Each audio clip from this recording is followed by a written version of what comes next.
Hi, welcome to the Self-Care Project with Catawba County Library System.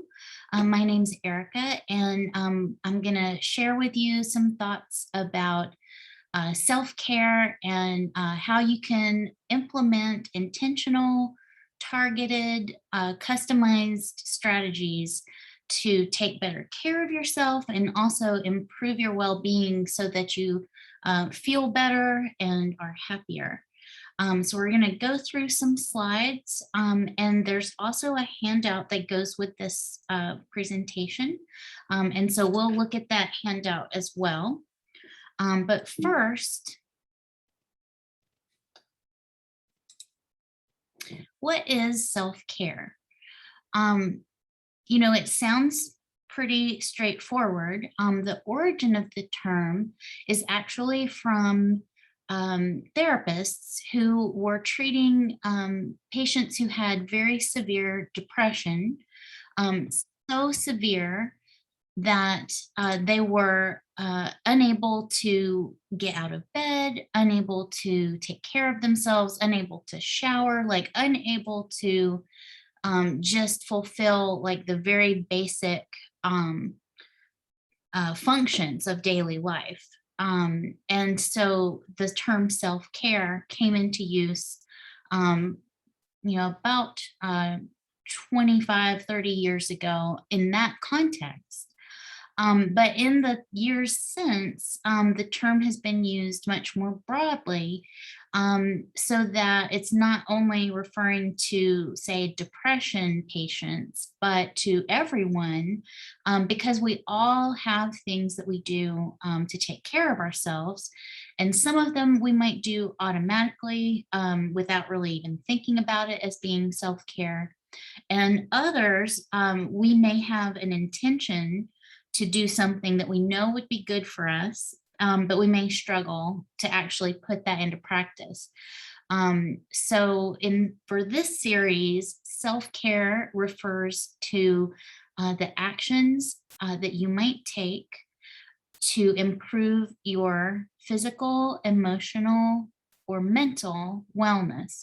Those are not obviously the only aspects of your wellness, and we'll talk about the others. It's just that this series probably won't deal with them directly, maybe indirectly. Um, and so, self-care, it does have the word self in the term, but it is not a selfish thing to do. And the best example that people use is how when you are on an airplane with a child, the instructions they give you at takeoff are always that if the oxygen masks should deploy, you should put it on yourself first. And that is not because you're being selfish. It is because if you don't, you will pass out and you will not be able to help anyone else. So taking care of yourself is the same thing.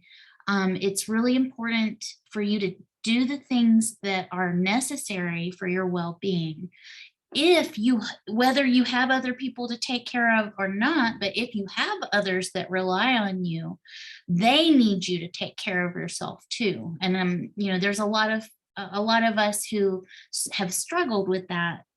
So that's definitely something that you really want to reflect on, how it is not being selfish. It is actually necessary for other people as well, the people in your life, for you to be well cared for. So we cannot neglect ourselves. And, that it seems like that may have been an epidemic as well. So in thinking about taking care of ourselves, there are many, as we mentioned, there's many aspects of the things that we do. You may have health uh, actions that you take if you exercise, or if you take medicine, or if you check your blood pressure. You may have, nutrition goals, like you want to eat fruits and vegetables, or you want to eat less of one thing, less of an unhealthy fat and more of a healthy fat, for example. So there's a lot of aspects of taking care of ourselves that you've probably thought of. There's some things that you might do that you don't even really realize that it's taking care of yourself. And those are kind of those very basic things that the patients who had severe depression struggled with, but like taking a shower, getting dressed, getting out of bed, these are all things that most of us are able to do and not even consider that it's an option. Although I will say, like, occasionally, not very often, maybe once a year, I will have a pajama day and I do not get dressed. I stay in my pajamas all day. And to me, that is like a luxury. It's something that I'm doing consciously as a treat, because most days I do have to, leave the house and go do things. And so staying home in my pajamas is like a treat. Occasionally, I certainly won't want to do it all the time. There's things that we may have attempted to do that would be a good care of ourselves, um, but we may not have succeeded. Um, you know, for a lot of us, that might be shedding excess weight, or it might be eating more vegetables. Um, there's a lot of things that we may try to do, and we know, like, oh, well, that's a worthy thing for me to do, but I'm, too busy, or we find a reason not to do it. Other things that we do are way easier for us to do, even though they may have negative consequences later. There may be other self-care actions that you haven't tried yet or haven't even thought of, but that you might consider doing. So you're going to learn about a lot of different self-care activities in this series. Tonight, our focus is on doing a self-care inventory. So we're going to think about the things we do well, the skills that we have, the things that we value, what our interests are, and what our needs are, and how can we meet all of those needs. So right here on this screen, you can see the wellness wheel. This was developed by the Yale School of Medicine. It was actually developed for their students as a way of helping them understand all the different demands on them. And these 8 areas are common to pretty much, or to most of us anyway. And if you look at the descriptions, you might not think, or at least I don't think of myself as having a quote intellectual wellness. But if you read the description, the ability to open our minds to new ideas and experiences that can be applied to personal decisions, group interaction, and community betterment. So essentially, it means, that you're sharp, that you're able to think clearly and rationally, that you're able to consider outside opinions or views, or take in new information in order to make decisions. And the decisions that you make, most of them are going to relate to you and to your family. But sometimes you may be, like, in your work role, you may be making decisions that affect others. So it is, whether we're at Yale or in school or not in school, that is a part of our well-being.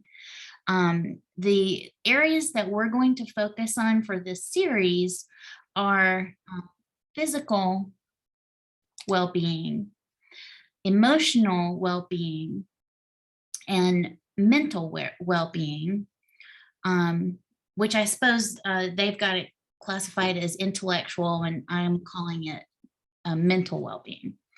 But it is the ability to think clearly. Another aspect that we'll touch on in this series is social well-being. And so that is our ability to relate to others, to connect with the people who matter to us, and to feel belonging. It's very interesting. There's a lot of research on social connections and how important they are. And that's one of the things we'll be learning in this series, is how critical all these various self-care actions can be to your overall actual health and survival.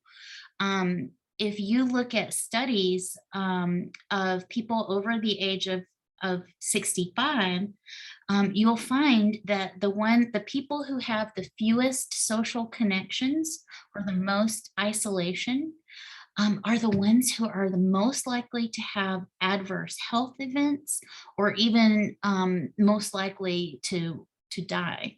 So it sounds like something that is frivolous maybe or extra, like, oh, if you have friends, that's great, it's extra, it makes you feel happy, but it's actually really necessary to make social connections. And most of us have family, most of us have friends, and it's good to recognize how important that is for our overall well-being.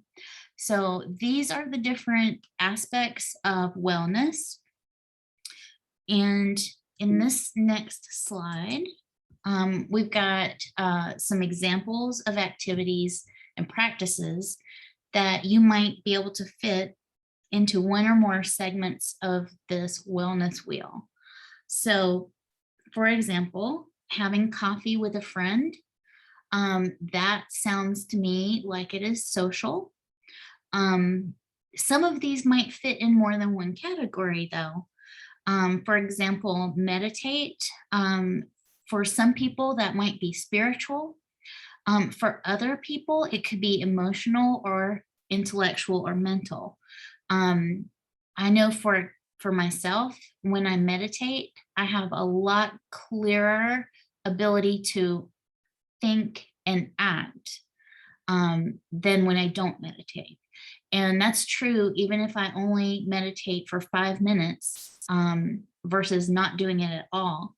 So, meditation has an effect on our brains, and um, and it can fit into more than one aspect of our wellness. So decluttering a drawer or a room, that might fit into environmental. It has been proven that if you're in a space where there's a lot of clutter, it actually increases your stress hormones, and it can increase your blood pressure. It can make you feel irritable. You have less of a sense of wellness when you have clutter around you. And so, if you have a messy desk, you might look at it and think, oh my goodness, I need to really clean that up. And you think you're doing it for, some reason, like, oh, well, so and so might see it and I don't want them to think that I'm a slob. Or, or you might think that, just that's what people should do is keep things tidy. But the truth is that having clutter around you actually is diminishing your quality of life physically, as well as emotionally. So that's an interesting way to look at such as a mundane sort of household task. Getting a good night's sleep, I think I would probably put that in physical, mostly because you get physically worn out. The more nights that you don't get enough sleep in a row, the more it's similar to or equal to being on like a substance that's altering your consciousness. But you could also think of sleep as emotional because the longer you go with inadequate sleep, the more likely you are to be irritable. And and we've all kind of experienced that firsthand. So some of these fit into more than one category, and it doesn't really it can go in whatever category you really want it to, whatever makes sense for you. Calling a friend who lives far away, that would be social. um, Take a walk in the park, that could be physical, it could also be spiritual. question your assumptions that would fit into the mental or intellectual. And that's a one that I don't think we really talk about that much. Most of us, we have assumptions that we make, and for a reason, whatever the reason is, our past experience leads us to make these assumptions. But it's good to question your assumptions, because sometimes they can be based on things that just aren't true. Um, I like to think about, for this one, a lady who used to cut off the end of her ham whenever she was making like a family dinner, and she would make a ham. She would cut off about 3 inches off of the ham, and then bake it. And she would throw away the part that she cut off. And she had been doing that for years. And she was asked, how does she make her ham? Because it's so delicious. And so she was showing her daughter-in-law how to make the ham. And she goes, the first thing, I cut off about this much and then put it in the pan. And the daughter-in-law asked her, why do you cut that off? Is that not part of the ham? Can you not eat that? And she said, I don't know, actually. My mom always cut that off, so I just cut that off. And so when she asked her mom, why do we cut off this part of the ham? The reason was because the mom's pan was small, and she had to cut off that part of the ham in order for it to fit into her baking pan. So, years later, her daughter is cutting off the end of the ham. Her pan is perfectly big enough to fit the whole ham. And she had been cutting that off and throwing it away because she was making an assumption that there was a good reason to cut that off. She didn't know what it was, but she just kept doing it. So that's a classic example of, question your assumptions. Why am I doing this? Or why do I think this? It's whenever you question an assumption like that, it is a really great opportunity to seek information, to gather facts, and then to make a decision to find out if what you were doing all along really was the best way, or if there's a better way. The next one, number 8, be selective about your purchases. I think that would probably go in financial, your financial well-being, to not overspend. Also, for some people, it could even be spiritual. Like if you believe in not wasting, then you might decide that you want to buy a very high quality item because you don't want to have to throw it away and have it end up in a landfill. And that's something that our culture has changed in many ways over the last 50 years or so. There used to be a lot more emphasis on quality and not having to replace things. Whereas today, it's almost the opposite, where we're encouraged to replace things frequently, such as a cell phone. And there's not much way to get around that. You keep your smartphone long enough and it'll eventually become obsolete. It won't work anymore, just because systems get upgraded and the old phone doesn't work, so you have to get another one. But so what are you going to do with the old phone? And maybe you'll recycle it so that it doesn't end up in a landfill. So that could also be spiritual, I think. Write in a gratitude journal. To me, that does sound, it could be spiritual or emotional. Go dancing. I think that could be physical. It could be social. It could be emotional. You might feel so much better if you dance. It could even be spiritual, maybe. Eat 5 to 7 servings of fruits and veggies each day. That seems like it is related to physical health and well-being.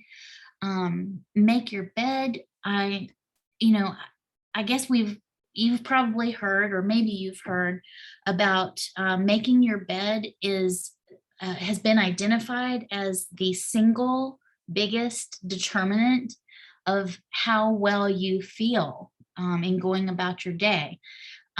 So I'm not sure if that's emotional or spiritual, environmental. It's an interesting thing. You should look that up and read about it. It's kind of fascinating that just like doing that one thing first thing in the day makes you feel like even if everything else goes awry, that you at least got that done. And it's easy to do. It's not that difficult to make your bed. Um, Read a book each month. That might be your intellectual or mental, you could be information gathering, or you could just be reading for leisure. In the sense that if you talk with the other people about the book that you've read, then it could be social. Depending on the book that you read, it could be spiritual. Take a class related to your work. That seems like it would be occupational. Unless you're one of those people who is just super passionate about your work. And then it could also be spiritual, or it could be emotional. Get a massage. That I'm going to call that physical.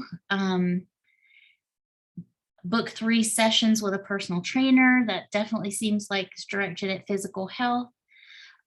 Shower and get dressed. That is one of those so basic. It could fall under social, because if you are, feel good about yourself, you like the clothes that you're wearing, you'll relate to other people more easily. You'll feel more comfortable being around other people. And then pray is going to fall under the spiritual aspect, I would say, unless you are a minister, and then it could be occupational. So it's not super critical of which box it goes in, but just that you can kind of conceive of all of these different elements that make up your overall well-being. There's many aspects to it. And like I said, we're going to be dealing mostly with physical, emotional, and mental as we move forward. So at this point, I'm going to stop sharing, and I am going to share a different item. There is a handout that goes with tonight's class, because tonight's class is about doing a self-care inventory. So the whole series that we're going to be doing is all about being intentional, looking at practices that have evidence to back them, to create an individualized plan, because not everything works for every person, and for it to be self-directed, that we're going to rely on you, you're going to rely on you to ultimately figure out what your strengths are, what you want to work on, and eventually how successful your self-care project has been. And of course, this series is going to run through May of 2022, but self-care can continue indefinitely. So that's what this is about. For the handout that goes with this presentation, there are a couple of exercises on the inside of the brochure.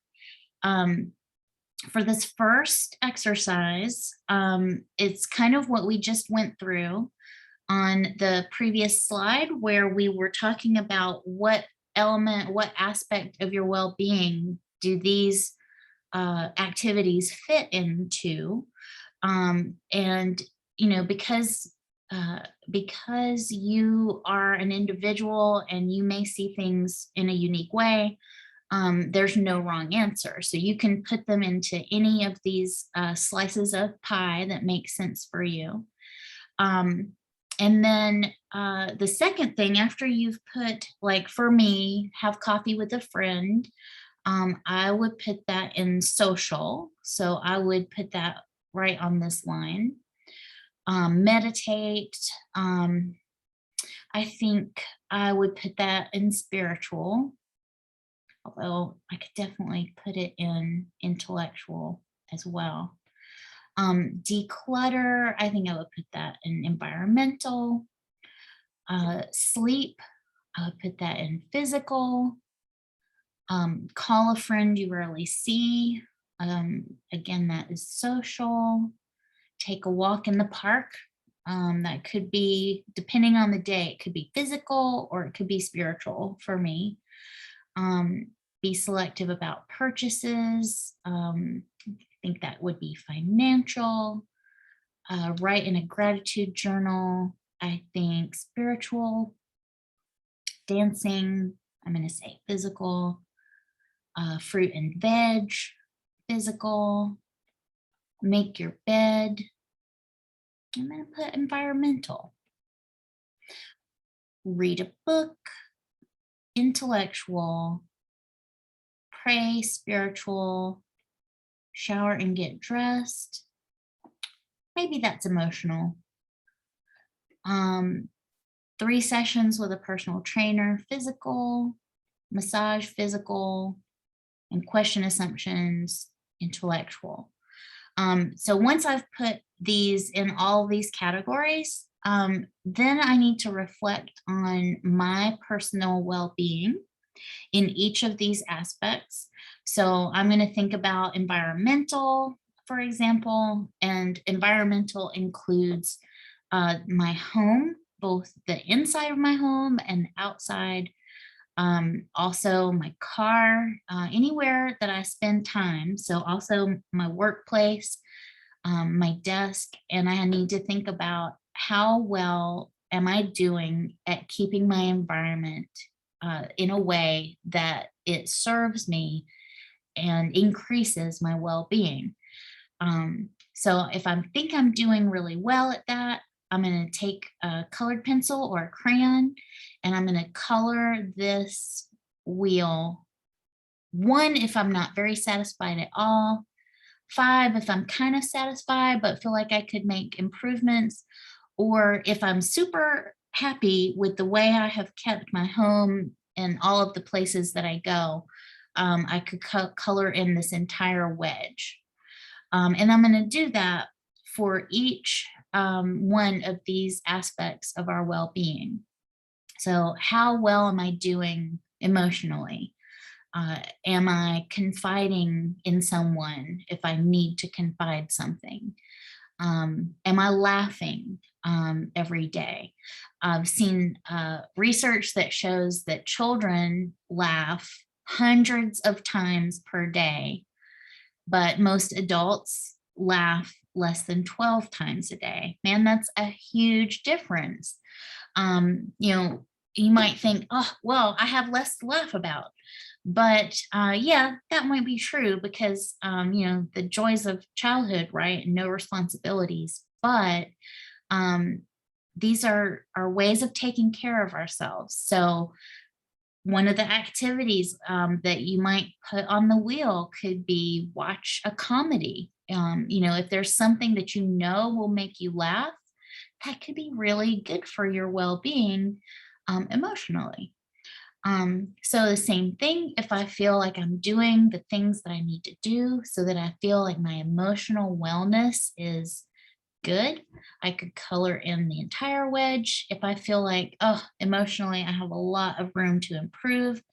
Emotionally, I feel exhausted. That might be a factor of saying yes to every request that people make so that I am overworked and then emotionally overburdened. Then I might only color in, just very close, like to the 1 or 2. Same thing with financial, like, am I spending my money wisely? Am I saving wisely? Am I making purchases that are in line with my values? Um, you know, just really think about your financial well-being and then color that one in. And when you're finished doing all of the different aspects of your well being, what should stand out to you is you should have kind of a drastic picture of either how great you're doing in a particular aspect, or like this is something that you want to work on. To get even more specific in targeting what you may want to work on, the next page is the actual self care inventory. This is just for you. You don't need to show it to anyone. The value for each trait indicates how often you take care of yourself in these ways. When you're done, take a look at the areas in which you scored the lowest. So, under physical self care, the first one is eat healthy foods most of the time. If that is frequently, I eat healthy foods most of the time, then you can circle 5. If rarely, then circle 3. Or if it never occurred to you to eat healthy most of the time, then 1.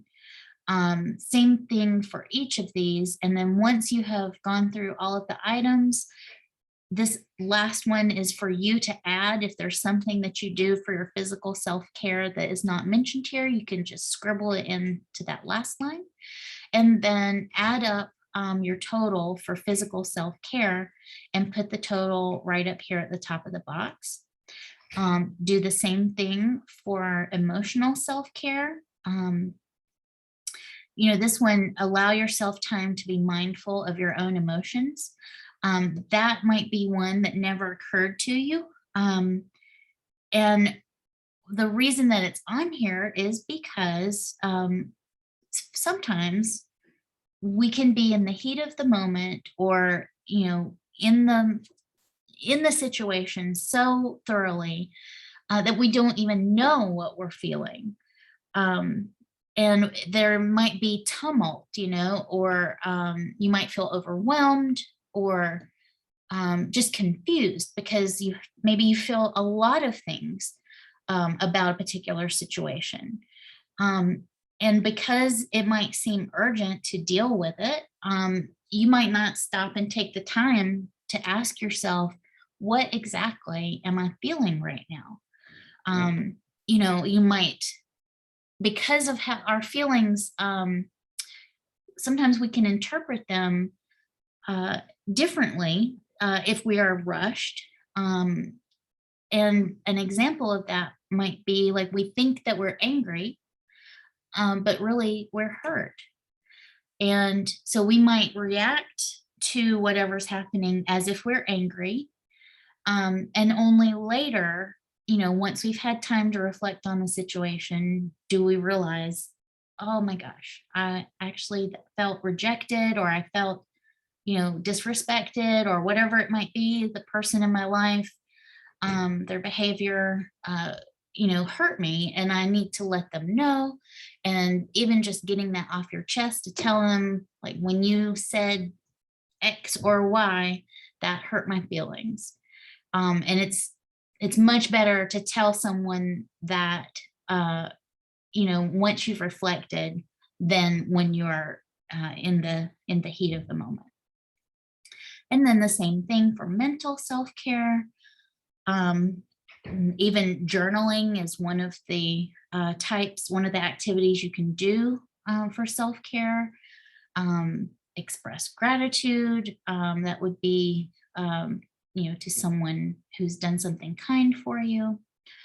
So you're going to end up with a score for each of these things.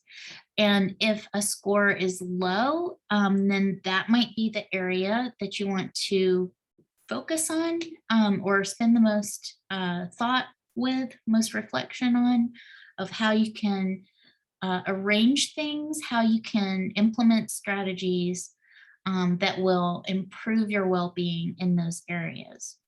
And then finally, on the last page, we've got an area for you to write down goals.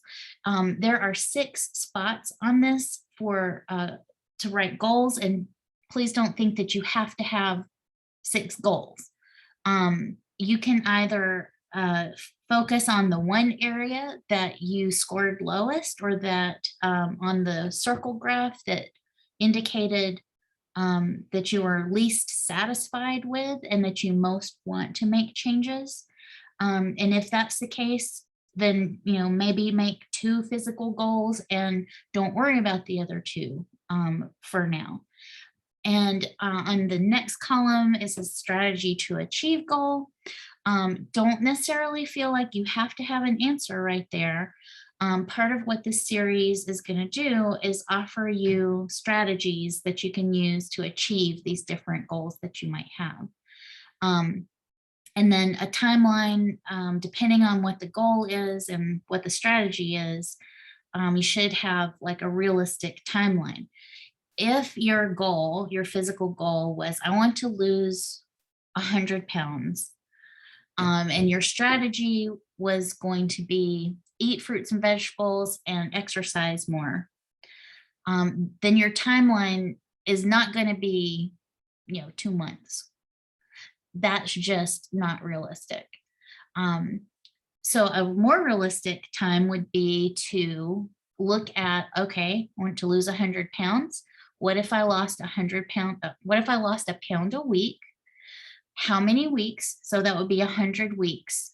And so you could look at the calendar and see, well, that's basically 2 years from now.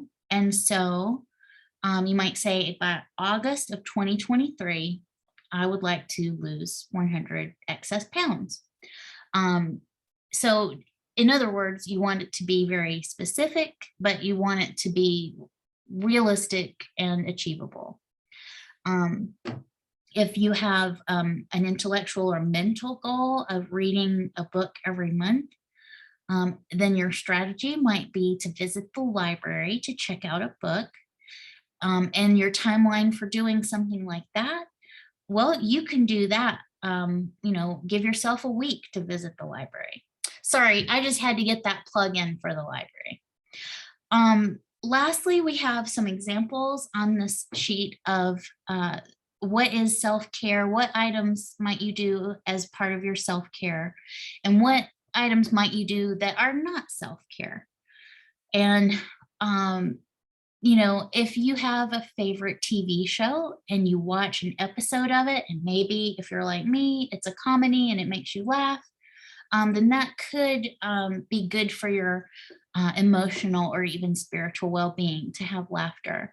But if you are avoiding something else and you're going to binge on a Netflix show and you're going to stay inside and do nothing but watch reality TV for 3 days in a row, then that's not self-care. And the best way to, if you're not sure, like, what is the difference between something that is a treat for me or something that is not self-care, is not really a treat. A good way to think about it is, if I do this, am I going to be better off afterwards or worse off? And just be, completely honest with yourself about that. Some things we may want to do, like, a bowl of ice cream has a lot of appeal. And from time to time, it is perfectly fine to have ice cream.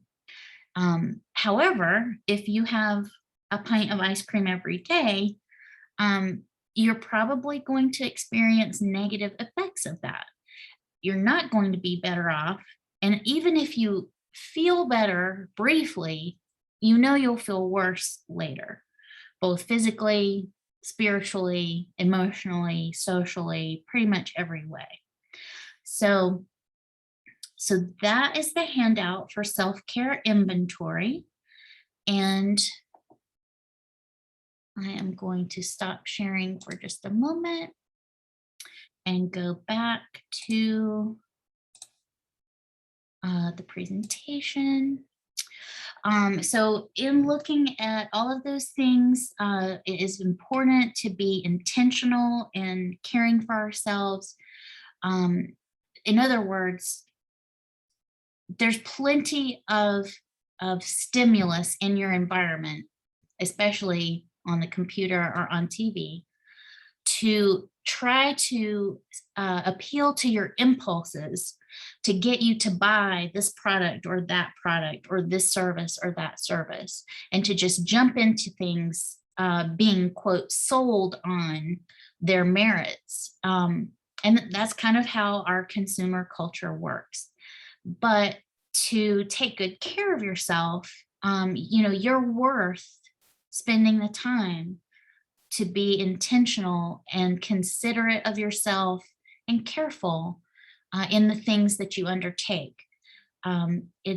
You're worth doing things right. So give yourself some time to reflect on your inventory and think about what you really want for yourself. It really is up to you, and you really can make improvements if you want to. There's probably some people who are doing just a fabulous job in all of those aspects, and that's great, but that's not all of us. And so that is what this whole series is going to be about. For the inventory, it's going to help us see where we are. The inventory helps us see what we might want to stock up on. That's true like for a store that does inventory. It's true for us on where we're depleted and what we need more of. So in the coming months, this series will offer presentations about how to make slight changes and improvements to your self-care in these various areas. After reflecting on your own inventory, you may choose to set some small short-term goals, but we've got Renee Green, wellness dietitian, coming up in September. And we've got personal trainer George Place as a presenter in October. And the two of them are going to have lots of strategies for how to make changes. That's when I spoke with them about arranging the series, I kind of emphasized, like, we all know what we're supposed to do. We can all say it. Any one of you could tell anyone right now how to, quote, be healthy. The challenge is in actually doing it, because our world is not set up to make it easy on us. We have to face a lot of temptations and make a lot of choices. And it's really challenging to repeatedly make the best choice. So we're going to learn about new and possibly even cutting edge strategies for how to make these changes and how to make them easier for us, so that we aren't feeling like we're struggling, but actually undertaking these actions with joy and with a feeling of profound wellness. We will adapt and learn as we go. The challenges or goals that you set for yourself early in this series, in this first month or two, by the time we get to next May, as we have our last session, may have changed dramatically, and that's good, because lifelong learning is part of being human and reaching your full potential. So thank you for joining me this evening on your self-care inventory. Thank you for making your self-care a priority. And check the library newsletter in September for the wellness dietitian Renee Green's session on strategies to achieve nutritional goals. Okay. Good night.